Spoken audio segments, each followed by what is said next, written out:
Honorable Speaker,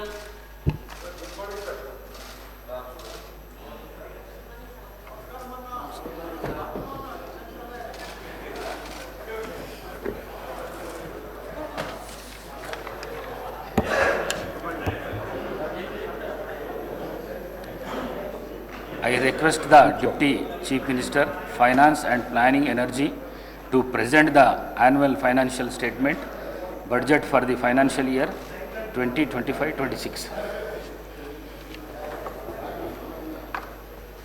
అధ్యక్ష,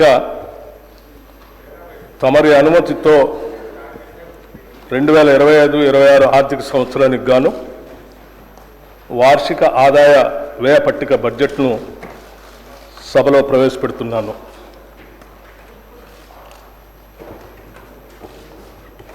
గౌరవ అధ్యక్ష,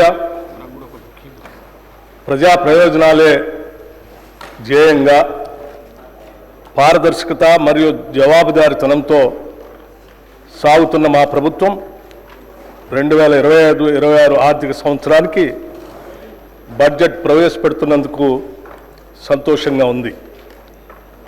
సంక్షేమం, అభివృద్ధిని సమపాలలో రంగరించి జోడు గుర్రాల తరహాలో సుపరిపాలనా రథాన్ని పరుగులు పెట్టించడంలో సఫలీకృతం అయ్యామని రాష్ట్ర ప్రజలకు తెలియజేస్తున్నాను. డాక్టర్ బాబాసాహెబ్ అంబేద్కర్ గారు భారతదేశాన్ని ఒక రాజకీయ, సామాజిక, ఆర్థిక న్యాయం అమలు చేసే పటిష్టమైన ప్రజాస్వామ్య దేశంగా చూడాలని అనుకున్నారు. అందుకే రాజ్యాంగ నైతికతను, కాన్స్టిట్యూషనల్ మొరాలిటీని ఆయన పదే పదే నొక్కి చెప్పారు. రాజ్యాంగ నిర్మాత సూచించిన ఆ నైతిక విలువలనే సరిగ్గా పాటిస్తూ మా ప్రజాపాలన సాగిస్తున్నాం.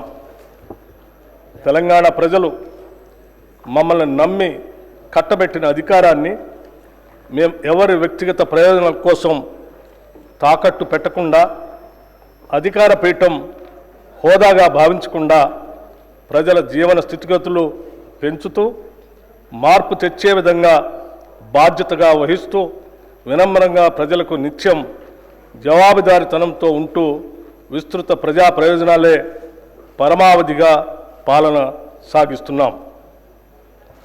దశాబ్ద కాలం పాలనా వ్యవస్థల విధ్వంసం, ఆర్థిక అరాచకత్వంతో కూడిన పాలనతో ఛిద్రమైన తెలంగాణ పాలనా ఆర్థిక వ్యవస్థల్ని గాడిలో పెడుతూ తెలంగాణ తాత్కాలిక, దీర్ఘకాలిక ప్రయోజనాలు, లక్ష్యాలను దృష్టిలో ఉంచుకొని మా ప్రభుత్వం నిరంతరం పనిచేస్తుంది.